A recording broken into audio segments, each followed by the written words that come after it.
大家好，我是小彤。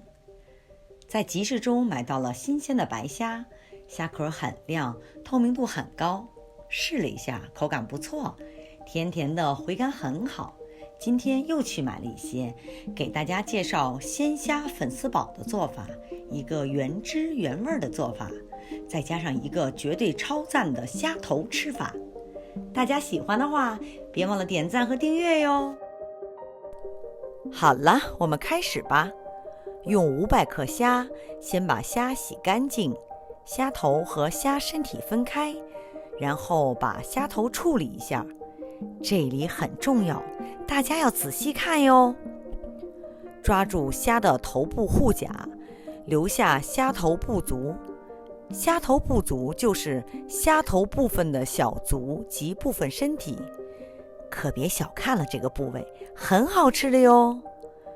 剥去虾身贝壳，留下尾部及一节虾壳，用刀切开虾背，去掉虾线。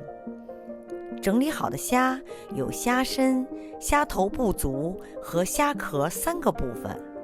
再准备好葱丝、姜丝，我们就可以开始做了。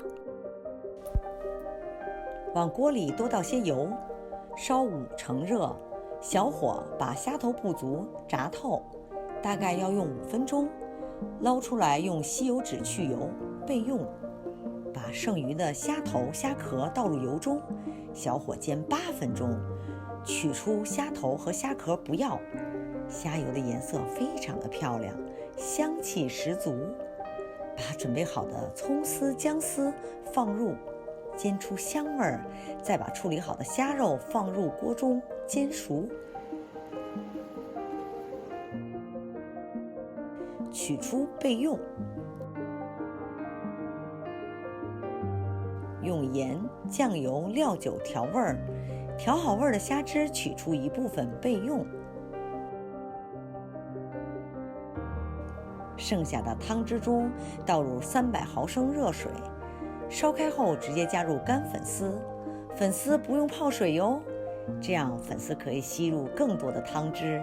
小火煮5分钟，粉丝软了，汤汁半干就好了。